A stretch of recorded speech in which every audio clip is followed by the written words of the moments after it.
आते हैं। और जबकि उन आश्रमों में भजन नहीं है, वो उनकी दुकान है बिजनेस करने की। भजनानंदी तो हम लोग हैं जो रोड पे ठंडी से टक्कर ले रहे हैं, भूख से टक्कर ले रहे हैं, जाड़े से टक्कर ले रहे हैं और सारी परेशानियों का ही सामना कर रहे हैं। जबकि हम लोगों को रहने के लिए कोई छत्र छाया भी नहीं, अपनी पन्नियां और ये सब डाल करके भजन कर रहे हैं और वृंदावन धाम में रुके हुए हैं। तो जो ये लोग हैं, ये लोगों की ये कमाई की दुकानें हैं, ये बड़ी बड़ी दुकान है, इनमें ये 10-5 बाबाओं को रख कर करके और इस तरीके का षड्यंत्र रचाते हैं। और जहाँ ज्यादा धन हो वहां पे ही धन वाले लोग जाते। नमस्कार दोस्तों, जय श्री राधे राधे। वृंदावन की इस यात्रा में जैसा कि हमने आपसे वादा किया था कि ब्रज के त्यागी तपस्वी दिव्य संतों के दर्शन कराऊंगा, उनके आशीर्वचन सुनाऊंगा। तो आइए, एक बाबा जी मिले हैं, इनका नाम सुरेंद्र गिरी जी हैं। तो आइए इनसे बातें करते हैं उनके जीवन के अनुभव के विषय में, धर्म के विषय में। बाबा जी नमस्कार, जय श्री राधे। राधे राधे राधे राधे। बाबा जी आपका शुभ नाम? मेरा नाम सुरेंद्र गिरी है। मैं श्री पंच दस नाम जूना अखाड़े से जुड़ा हुआ हूँ जी। आप बाबा जी कितने उम्र के थे तो सन्यासी बन गए? मेरी 20 बरस उम्र थी, तब से ही मैं सन्यास ले चुका हूँ। आप बाबा जी प्रॉपर आप रहते कहाँ हैं? हम लोगों का रहना तो बस यही सरकारी फुटपाथ और इन जमीनों पे ही है। किसी आश्रम में नहीं रहते हैं, किसी के बंधन में नहीं रहते हैं, आजाद रहते हैं, इसलिए सरकारी जगह पे रहते हैं। बाबा जी जीवन में भक्ति क्यों जरूरी है? जीवन में भक्ति जरूरी इसलिए कि अपना आधार और उद्धार हमने इस भक्ति में ही समझा है। हमारा उद्धार इस जीवन में भक्ति ही भक्ति है और इसके अलावा कुछ भी नहीं है। भक्ति हमारा उद्धार और आधार है जी। भगवान को पाने का क्या उपाय है?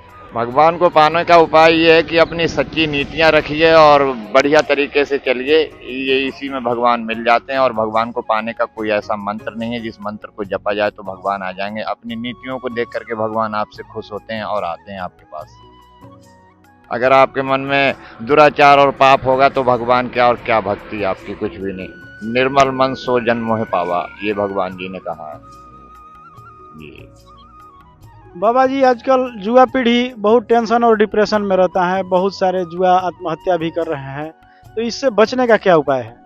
इससे बचने का यही उपाय है, अपने सही मार्गदर्शन पे चलें, अपने माता पिताओं का कहना मानें और गलत तरीके के रास्तों पे ना चलें, नशीले पदार्थों से बचें, दुनिया को ना देख करके चलें, अपनी समझ से चलें, तभी अच्छा हो सकता है। और दुनिया को देख के चलेंगे तब तो ऐसा नहीं है, फिर तो गड्ढे में ही गिरना है। हम एक दूसरे की शरीकत करेंगे तो नहीं होगा, हमको अपने तरीके से अच्छे तरीके से चलना है। बाबा जी गृहस्थ का जीवन अच्छा है या सन्यासी का जीवन?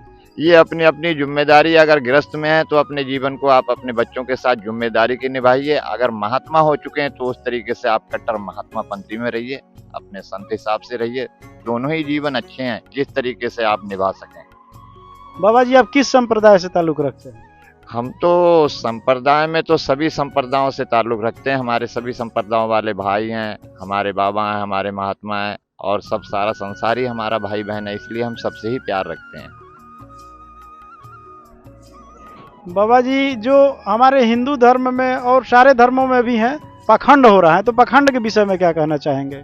जी, ये पाखंड लोगों का ये भेड़ चाल हो गई है। अगर एक हंसे हंसे करने लगा तो सभी हंसे हंसे करने लगते हैं। केवल परम पिता पे ही भरोसा रखना चाहिए, बाकी बीच में और कोई नहीं है जो आपके रास्ते में बाधक बन सके। सिर्फ वही आधार और उद्धार करेंगे। बीच में हम कहेंगे कि हम किसी से पाखंड करा के पुत्र की प्राप्ति कर लें, धन की प्राप्ति कर लें, तो ऐसा संभव नहीं है। ये सब पाखंड है। लोगों को इस चीज़ से बचना चाहिए और ना लोगों के कहने में आना चाहिए, ना ही किसी के छल फरेब को सुनना चाहिए। बाबा जी बहुत बड़े बड़े संत महात्मा जो गद्दी मिली हैं, जिनको महंती मिली हैं, वो लोग राजनीति कर रहे हैं, तो इसके विषय में आप क्या कहना? अब ये राजनीति का टाइम हो गया, उनकी महात्मागिरी राजनीति से ही चल रही है। वो महात्मा तो हैं, भेष में महात्मा हैं और राजनीति कर रहे हैं। ठीक है, वो चला रहे हैं अपनी, तो जब तक चल रही है चलाएं, लेकिन ये काम महात्मा का नहीं है राजनीति से जुड़ना। इसका तो काम धर्म से जुड़ना है केवल।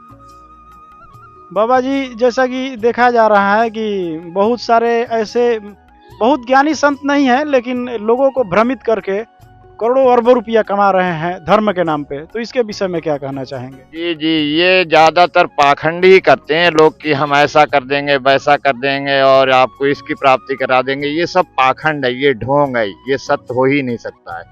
आदमी को सोचना चाहिए कि मुझे तो परमपिता परमेश्वर की भक्ति करनी चाहिए, सब कुछ मिल जाएगा। किसी को बीच में अगर रखेंगे, कोई बिचपई बनाएंगे तो क्या वो हमको दिखाएगा? वो कुछ नहीं देगा और ना ही कुछ करेगा। आपके धन को खाएगा, लूटेगा, आपको चूतिया उल्लू बनाएगा। ऐसे पाखंडों में नहीं आना चाहिए। कोई किसी को कुछ नहीं दे सकता है सिर्फ परमपिता के अलावा।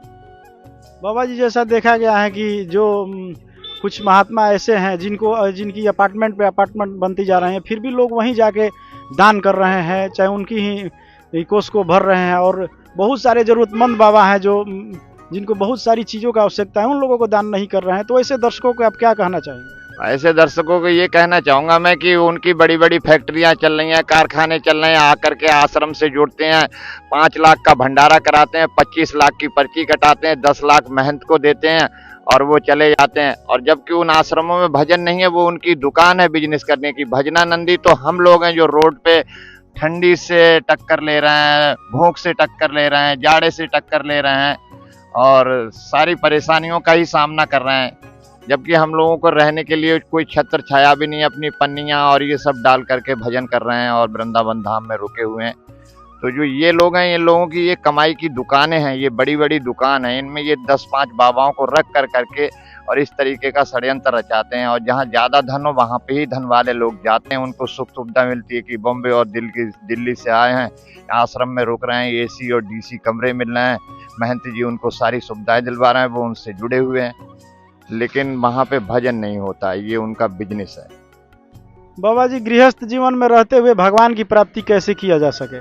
गृहस्थ जीवन में रह करके अपने परिवार के साथ सुखमय रहिए, पूरे परिवार का पालन पोषण करिए, तो आपका भजन ही हो रहा है और परमात्मा आपसे खुश रहेंगे। आपके साथ 4 बच्चे जुड़े हुए हैं, आपका जीवन अच्छा होगा, बहुत अच्छी बात होगी। आपसे परमात्मा खुद ही खुश होकर के आपसे प्रसन्न रहेंगे, वो हमेशा आपके संदिग्ध में रहेंगे वो। बाबा जी, भक्ति का उम्र क्या होता है? कब से भक्ति करना चालू करें? जब से आदमी के लिए समझ हो जाए अच्छाई बुराई की, तब से ही भक्ति को चालू कर देना चाहिए। इसी में उद्धार है। ज़्यादा टाइम नहीं लेना चाहिए कि अब समझेंगे, अब समझेंगे, अब समझेंगे। इसमें ही सारा वक्त निकल जाता है, वो कभी भी समझ नहीं पाते हैं। और भक्ति का कोई ऐसा टाइम नहीं है, जब समझ आ जाए, जब ज्ञान प्राप्त हो जाए, तभी से आप भक्ति करना चालू कर दें। बाबा जी, बहुत लोग कहते हैं कि नाम जप करो, नाम जप करो। कुछ ऐसे संत महात्मा से हम मिलते हैं जो कहते हैं कि आप ध्यान करिए। भजन भी जब गहरा हो जाता है तो ध्यान की तरफ ही ले जाता है। तो क्या जरूरी है, नाम जप जरूरी है, ध्यान करना? एक दोनों का लिंक एक दूसरे से है। नाम जप भी जरूरी है, ध्यान भी जरूरी है, जब तब ये सब जरूरी चीजें हैं। ये एक दूसरे से लिंक रखती है ना। एक जब से ही काम नहीं चलेगा, तप भी चाहिए। बाबा जी, जैसा कि बताया गया है कि कुंडलिनी जागरण क्रिया हम लोग सुने हैं, तो कुंडलिनी क्या है? ये कुंडलिनी जागरणीय क्रिया तो ये लोग अपने अपने तरीके से बता देते हैं। किसी को कोई तरीका क्रिया का बताया, कोई किसी को कुछ तरीके से बताया। ऐसी सबके अपने अपने ज्ञान हैं, हर तरीके से अपनी अपनी विद्या को बताते हैं लोग।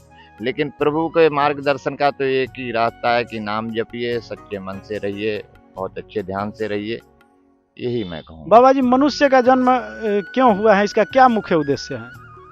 अब मनुष्य का जन्म तो ये बहुत बड़ी बात है। इतने बड़े इतिहास को मैं कैसे उखेड़ूं, कब तक की कहाँ तक की जन्म कुंडली बनाऊं, मनुष्य का क्या जीवन, क्या कैसे। बाबा जी, कौन सा नाम जपना चाहिए? जैसे कि नाम जप में कोई राधे राधे कर रहे हैं, कोई राधे कृष्ण कर रहे हैं, कोई राम राम कर रहे हैं, कोई ओम ओम कर रहे हैं, तो कौन सा नाम जप करना चाहिए? इन सबों को मिला करके एक ही नाम इकट्ठा होता है, परमपिता परमेश्वर। चाहे राधे कहो, राम कहो, ईश्वर कहो, अल्लाह कहो, इन सबों का एक ही जड़ है। जा करके कहने के आधार अलग अलग बना रखे हैं।